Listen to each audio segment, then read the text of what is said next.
Bismillahirrahmanirrahim. Alhamdulillahirabbil alamin wassalatu wassalamu ala asyrofil mursalin sayyidina Muhammad wa ala alihi washabihi ajma'in. Subhanaka la ilma lana illa ma 'allamtana innaka antal alimul hakim. Rabbi shrah li sadri wa yassir li amri wahlul 'uqdatam min lisani yafqahu qawli wa saddid lisani wa hdi qalbi bi haqqi sayyidina Muhammad sallallahu alaihi wasallam. Amma ba'd. Alhamdulillah, pada pagi hari menjelang siang ini diberikan hidayah oleh Allah Subhanahu wa taala sehingga kita bisa berkumpul bersilaturahim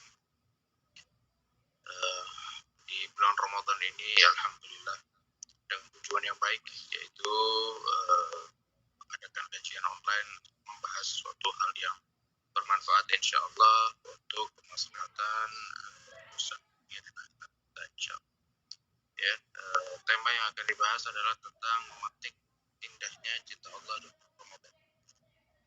Oke, tujuan utama adanya bulan Ramadan adalah ya, tanda adanya bulan Ramadan Allah jadikan untuk umat Nabi Muhammad adalah tanda cinta Allah kepada hambanya. Ya, tanda cinta Allah kepada hambanya.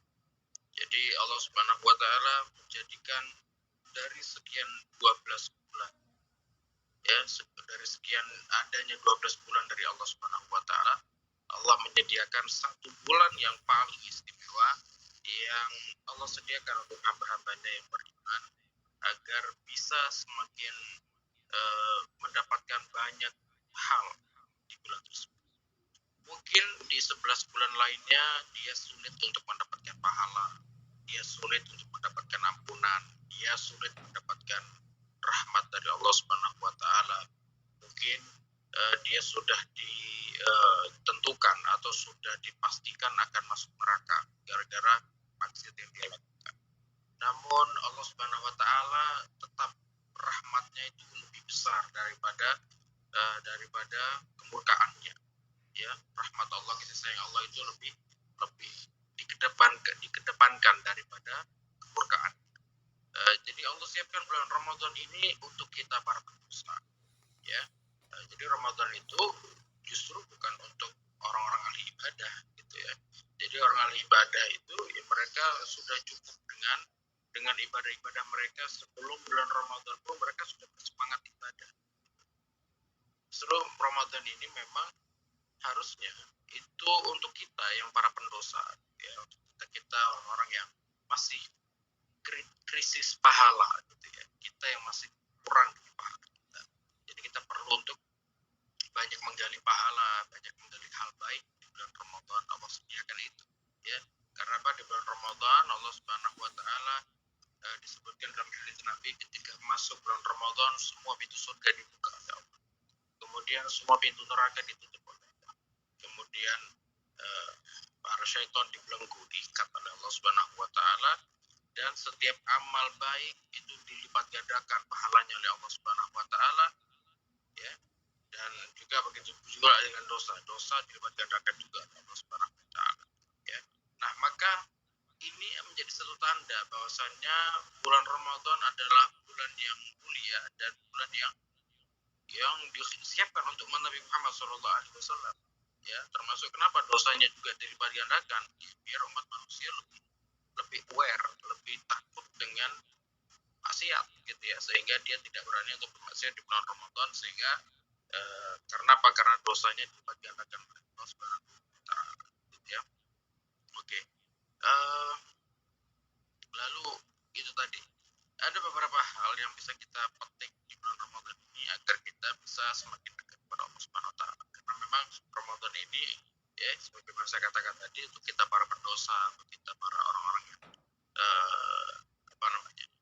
krisis pahala, gitu ya. Memang ya untuk mendekatkan diri kita kepada Allah. Jadi untuk memetik cintanya Allah di bulan Ramadan, ya itu pas, gitu ya. Itu momen yang tepat, gitu ya. Jadi momen ketika kita ingin berhijrah, momen ketika ingin bertaubat kepada Allah, momen ketika kita ingin benar-benar merubah, ya, atau mengupgrade diri kita, ya, ini adalah waktu kita. Bulan Ramadan adalah waktu kita untuk itu semuanya, gitu ya. Nah, salah satunya apa? Dengan Allah jadikan bulan Ramadan ini bulan Al-Quran, sehingga kita diminta untuk memperbanyak baca Al-Quran. ya Al-Quran itu ya adalah disebut dalam hadis Nabi afdalu ibadati ummati tilawatul Quran. Ibadah yang paling afdal, ibadah yang paling utama dari untuk umatku adalah membaca Al-Quran. Ya, dan Al-Quran ini banyak sekali daripada keutamaannya yang tidak bisa kita remehkan, gitu ya. Dan salah satu wasilah, salah satu perantara untuk kita bisa berdialog kepada Allah Subhanahu Wa Taala adalah dengan Al-Quran, gitu ya. Nah, maka Al-Quran adalah cara yang paling ampuh untuk bisa mendekatkan diri kita kepada Allah Subhanahu Wa Taala, yang tentu meraih daripada cinta Allah Subhanahu Wa Taala. Ya, lalu puasa, ya puasa sendiri ini suatu kewajiban dan terletak dalam rukun Islam, ya puasa Ramadan. Ya itu salah satu cara juga untuk memetik daripada cinta Allah Subhanahu Wa Taala. Lalu apalagi dan amal-amal soleh lainnya, ya selain baca Al-Quran dan puasa, amal-amal soleh lainnya juga menjadi hal yang penting untuk mendekatkan diri kita kepada Allah. Karena apa? Karena bulan Ramadan ini kita dituntut untuk berlomba-lomba kebaikan, ya. Karena semua amal itu dilipat gandakan pahalanya oleh Allah Subhanahu Wa Taala. Maka banyak hal untuk cara memetik cinta Allah Subhanahu Wa Taala di bulan Ramadan, ya. Maka dengan amal-amal soleh yang sunnah dan sebagainya, terlebih dengan Al-Quran dan puasa. Ya mudah-mudahan itu termasuk hamba Allah dicintai Allah Subhanahu Wa Taala. Sekian dari saya. Kalau ada Q&A, ada pertanyaan, silakan. Insyaallah akan saya jawab. Sekian. Wassalamualaikum warahmatullahi wabarakatuh.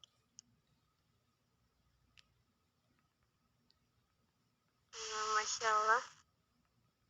Tabarakallah. Materi ini sangat-sangat luar biasa dari pengajar yang sudah begitu masuk. Tak kalah luar biasanya. Mungkin ada yang ingin bertanya, Tafadholi bisa unmute. Mungkin pertanyaannya akan dibatasi.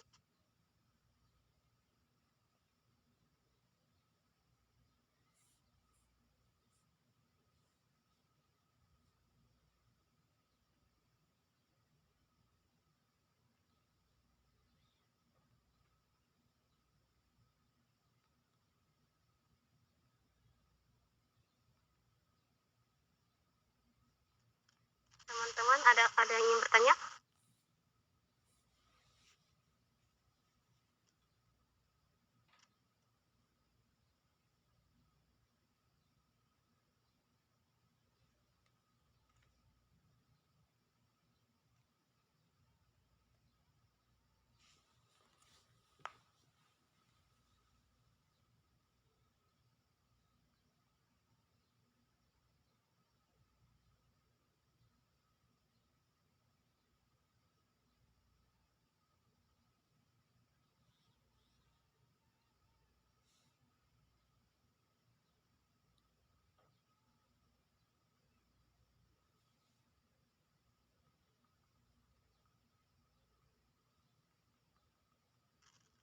Afwan, apakah pertanyaannya mau dibatasi atau gimana? Oke, batasi aja 2 atau 3.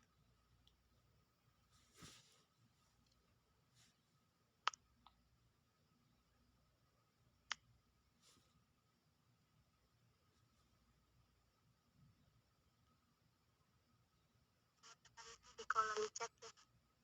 Dari Sasita Firska, Assalamualaikum, izin bertanya, apabila ada seseorang yang rajin ibadah, namun dia ketinggalan sholat subuhnya karena ketiduran dan tidak sengaja sampai bangun kesiangan di jam 10, apakah boleh sholat subuh tersebut diqadha di hari itu jam 10 karena seseorang tersebut benar-benar tidak sengaja lepas sholat subuh dan menggantinya dengan qadha, apakah itu sholat?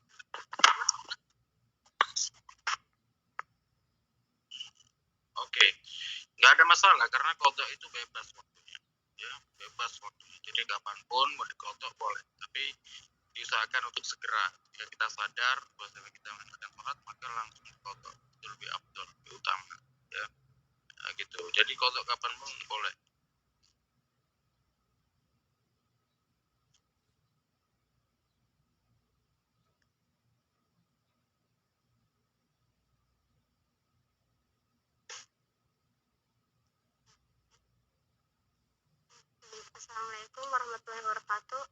izin bertanya, bagaimana cara mengontrol emosi di bulan puasa dan nggak bisa keasut omongan orang lain? Oke, ya ya dilatih, harus ada rem dalam diri kita sehingga kita bisa benar-benar eh, bisa mengendalikan, gitu aja. Ya, emang terkadang walaupun orang puasa pun ya tetap bisa emosi gitu kan, apalagi kalau nggak puasa gitu kan.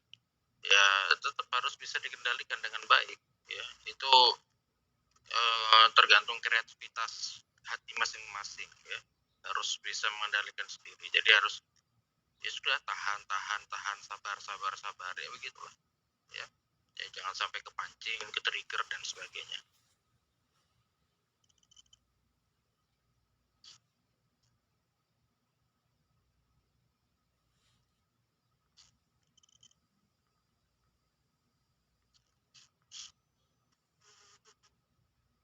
Nur Khalifah Ahmad, apakah ingin bertanya lewat unmute?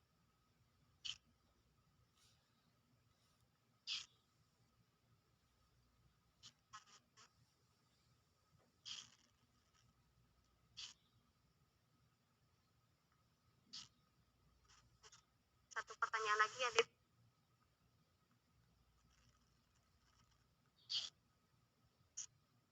Aku izin bertanya, saya pernah baca kalau pahala orang yang sholat badiah Isya lebih baik dari tarawih.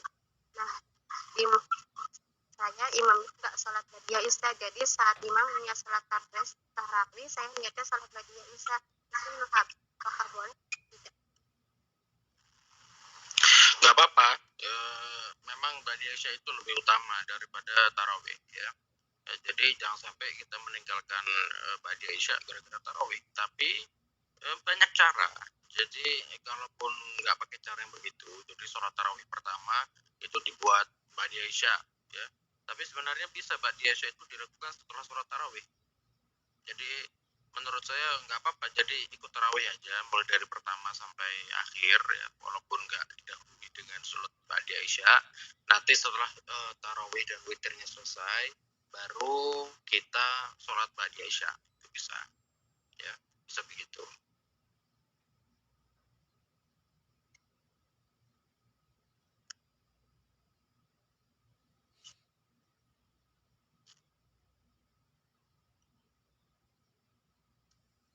Alhamdulillah, insya Allah tabarakallah, beberapa pertanyaan sudah terjawab semuanya. Dan mari kita lanjut ke acara berikutnya. Di acara Alhamdulillahirrahmanirrahim. Sudah kajian kita pada siang hari ini. Jazakallah atas pemaparan materi dan jawaban-jawabannya yang masya Allah luar biasa. Semoga apa yang kakak sampaikan bermanfaat buat kita dan tentunya menjadi amal jariah untuk Habib sendiri. Amin ya rabbal alamin.